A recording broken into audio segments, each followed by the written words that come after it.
Hello à toi et bienvenue sur ma chaîne. Aujourd'hui, je te propose un plat de chez moi, du benga, ça s'appelle comme ça. C'est juste du haricot au riz accompagné d'une petite sauce ou de ce que vous voulez. Voilà, d'abord, je vais rincer mon haricot à l'eau claire. Voilà, je rince bien, je lave et je vais essorer. Je viens ajouter environ 2 litres d'eau pour 500 grammes de haricots cornus. Voilà, j'ai mis au feu, je fais cuire. Quand ça commence à bouillir, je viens ajouter une cuillère de bicarbonate, une cuillère à café de bicarbonate. Et j'ai mis aussi du sel. Le sel, c'est à votre plaisir.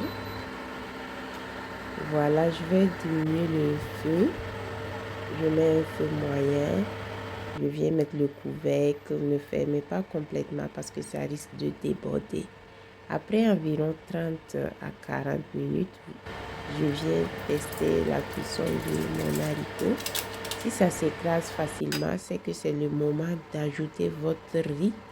J'ai mis environ 200 grammes de riz. Moi, j'ai utilisé du riz basmati. Vous pouvez utiliser aussi du riz jasmine. Si ça vous plaît, c'est d'ailleurs très bon avec ça. Voilà, je mets le couvercle, je laisse cuire à feu moyen toujours. Quand l'eau est presque finie, je réduis le feu vraiment au minimum et je remets le couvercle pour faire cuire plus à vapeur. Pour que c'est en ce moment que votre haricot va bien se colorer et prendre la couleur marron du bicarbonate, grâce au bicarbonate en fait. Là, on met de côté notre haricot qui est prêt et on va venir préparer notre petite sauce d'accompagnement. Dans une petite casserole, j'ai mis environ 2 gros oignons que j'ai hachés en dés. J'ai mis de l'huile d'olive. Je fais revenir quelques minutes.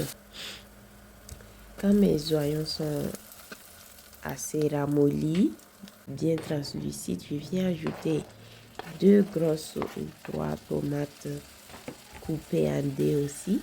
J'ajoute un bouillon, ça c'est facultatif. D'ailleurs, j'en ai mis un demi-bouillon, pas le bouillon entier. Et je viens ajouter aussi du poivron molu, si vous voulez. Et un peu, juste un peu, on va dire une cuillère à soupe de concentré de tomate.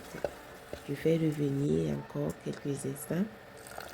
Là, je viens ajouter juste un peu d'eau, pas trop, pour faciliter bien la cuisson de notre sauce, pour que les oignons soient bien cuits et pour avoir une sauce assez crémeuse. Voilà, pour éviter d'utiliser trop d'huile, c'est ce que je fais. Là, notre sauce est prête. On va venir la mettre de côté et on va frire notre poisson. Voilà, dans de l'huile bien chaude. Voilà une manière de tester si votre huile est chaude. C'est de mettre un bâton à brochette et quand vous voyez autour du bâton que ça frite, c'est que l'huile est chaude. Je viens là mettre mes poissons. C'est du poisson Saint-Charles, je crois qu'on l'appelle comme ça. Et je vais faire frire de tous les côtés. Moi, ici en famille, on aime quand c'est bien cuit, bien croquant, bien sèche, le poisson. Voilà, on va passer au dressage de notre assiette. J'ai mis le haricot au riz. Je mets le poisson de côté, un peu de sauce. Et juste pour avoir un peu de légumes, parce que j'aime manger beaucoup de légumes, je mets des tomates coupées et un peu de poivron, un petit oignon émincé en fines lamelles comme ça, juste pour décorer.